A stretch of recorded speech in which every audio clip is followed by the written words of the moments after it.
Assalamualaikum dan salam Malaysia Madani. Saya Muhammad Alif Irfan bin Nasir daripada kelas BMA PPISMP ambilan Jun 2023 melaporkan untuk berita IPGM. Dasawarsa ini menular satu novel remaja yang bertajuk Senjakala karya Baharudin Kahar kian menular dalam kalangan para remaja.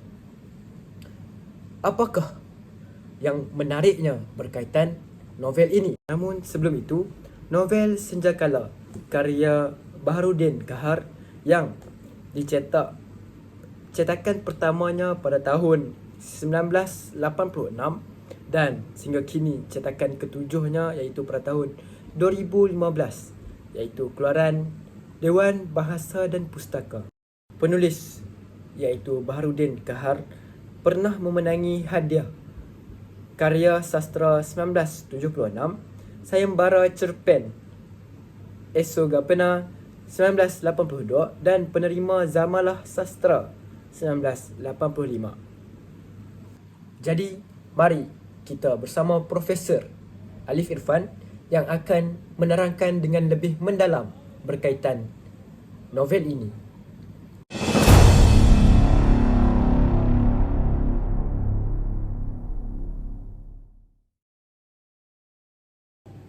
Terima kasih kepada rakan pemberita sebentar tadi. Saya, Profesor Alif, akan menceritakan dan mari kita sama-sama mendalami tentang novel Senjakala karya Baharudin Kahar yang popular dalam kalangan para remaja kini.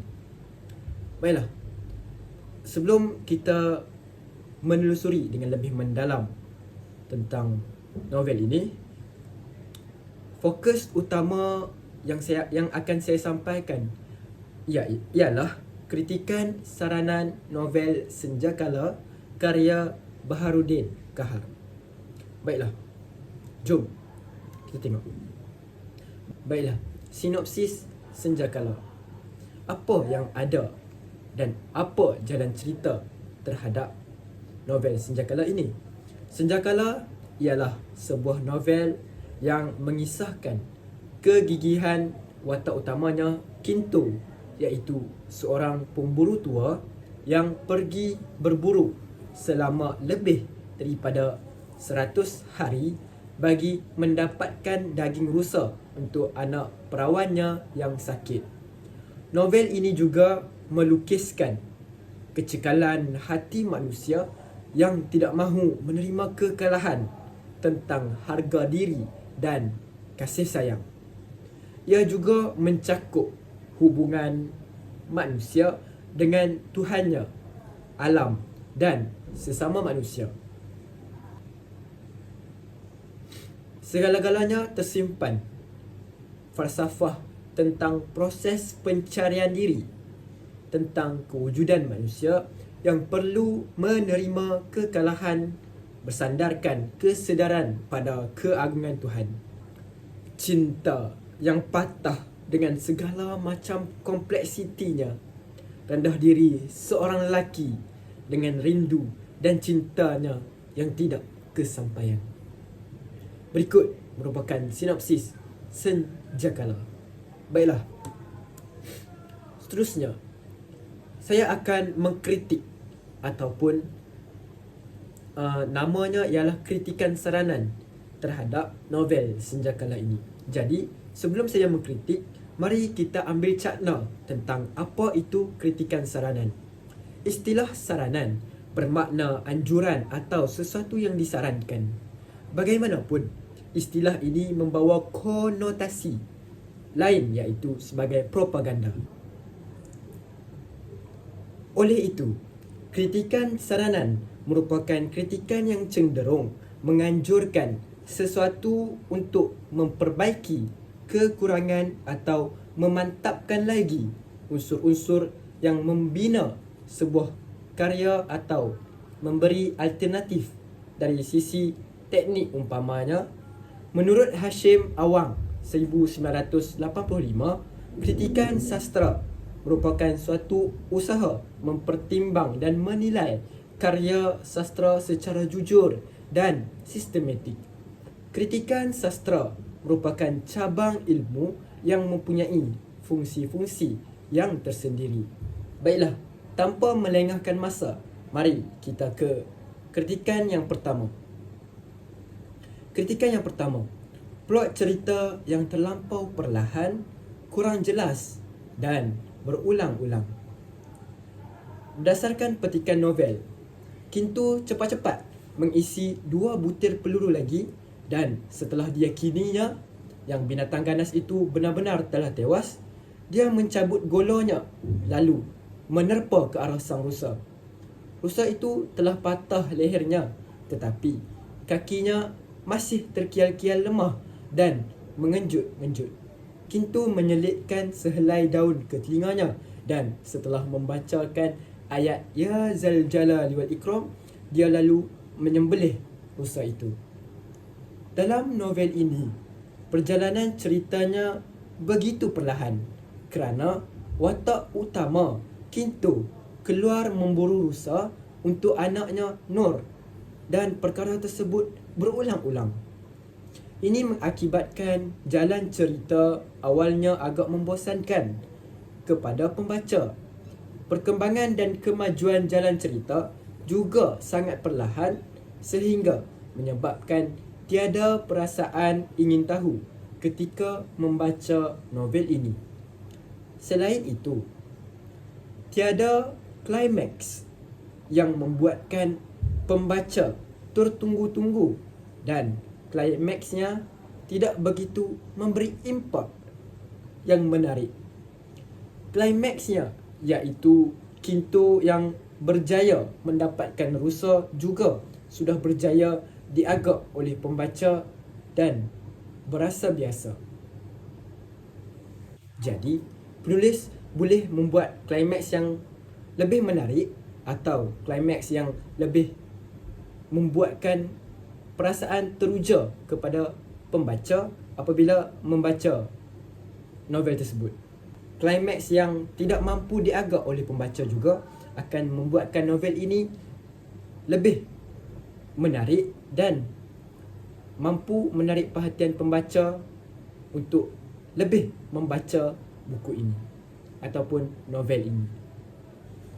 Baiklah, kita teruskan kepada kritikan yang kedua. Penggunaan bahagian cerita yang tidak senonoh dan tidak sesuai. Petikan novel. Dulu, dia selalu ke tempat itu. Amanlah yang membawanya ke sana. Kadang-kadang, Aman membawa dia dengan scrambler. Kadang-kadang, mereka naik bas dan kemudian berjalan kaki, masuk dan naik. Dan dia masih ingat lagi, di situlah pertama kali Aman mengucuk bibirnya. Alangkah terasa anehnya menghadapi pengalaman pertama ini. Saya terkejut apabila pertama kali membaca ayat ini. Dalam novel jenis karya sastra remaja, penggunaan jalan cerita ini tidak sesuai kepada golongan remaja. Sangat diragukan jika para remaja menormalisasikan adegan ini dalam kehidupan biasa dan ianya berlawanan dengan ajaran agama Islam. Penulis boleh mengubah jalan cerita romantis lain seperti memberikan bunga, memberikan hadiah, menulis surat cinta atau lain-lain yang lebih sopan. Baiklah, kita teruskan dengan kritikan yang ketiga. Kurang penggunaan watak sampingan. Dalam novel ini, penulis kurang mengetengahkan berkaitan watak sampingan, terutamanya watak Dami. Saya bacakan satu petikan dalam novel Senjakala ini. Telah mendengar dengan telinganya sendiri bahawa Nur ingin dilamar orang, Damit menjadi begitu gelisah. Dia sendiri kurang pasti apa yang harus dilakukannya.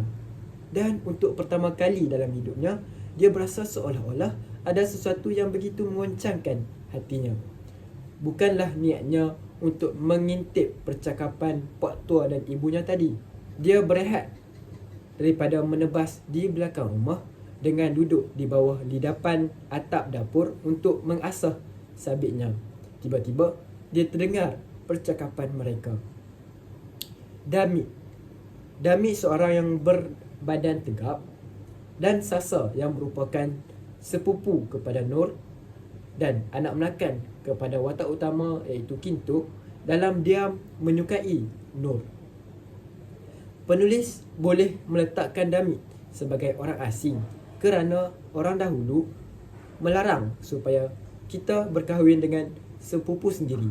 Justru dapat memperkembangkan lagi penceritaan watak Damit sebagai orang asing. Damit kurang ditonjolkan dalam novel ini dan penceritaannya juga terlalu ringkas dan terhad. Watak utama iaitu Kintu dan watak Damit boleh diperbanyakkan lagi. Misalnya, Kintu mengajak Damit pergi memburu rusa atau sebagainya demi menambat hati ayah Nur. Baiklah, kritikan yang seterusnya. Novel ini terlampau banyak monolognya. Contohnya, saya ambil sedikit petikan daripada novel Senjakala ini. Kintu ingin bangun, tetapi apabila dirasa lututnya sengal-sengal, dia duduk kembali.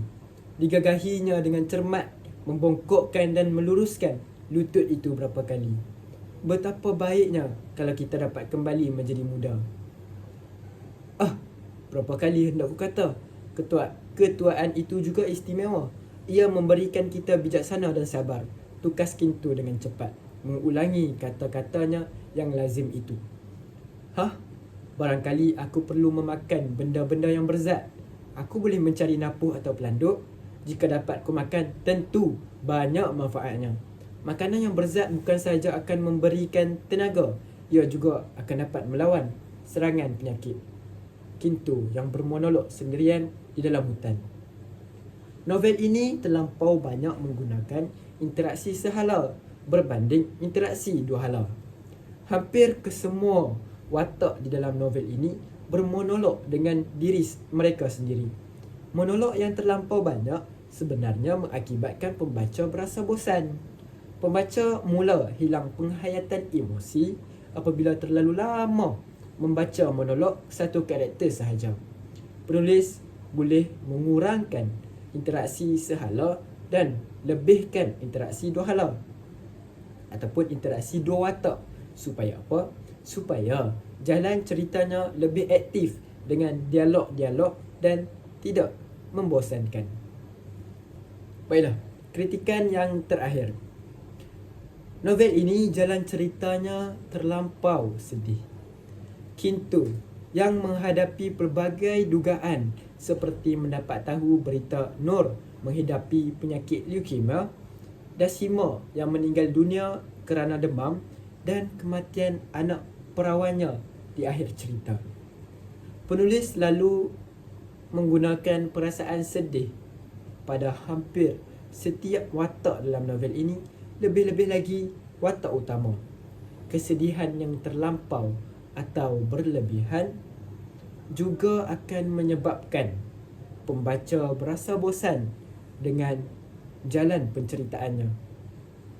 Penulis dicadangkan agar menambahkan lagi elemen-elemen lain seperti gembira dan teruja. Jalan cerita yang penuh dengan pelbagai elemen emosi akan membuatkan pembaca berasa semakin ingin tahu apabila membaca novel tersebut. Jadi konklusinya, kritikan saranan mengalirkan nilai positif dan amat signifikan kepada khalayak pembaca, pengarang dan ujana kritikan sastera itu sendiri. Kritikan saranan sebenarnya memperlihatkan nilai positif bagi memperbaiki dan memantapkan karya pengarang selagi ia tidak mendorong atau memaksa sesuatu anutan kepada pengarang dan selagi ia bersikap terbuka tanpa sebarang kekangan. Jadi, kritikan saranan ini sebenarnya ada nilai positifnya yang perlu diambil tahu. Jadi, itu saja daripada saya. Sekian saya berikan lintas langsung kembali kepada pembaca berita.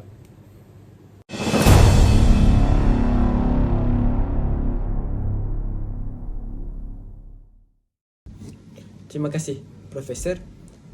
Penjelasan yang sangat mantap disampaikan oleh Profesor sebentar tadi. Jadi, itu sahaja daripada berita IPGM pada hari ini.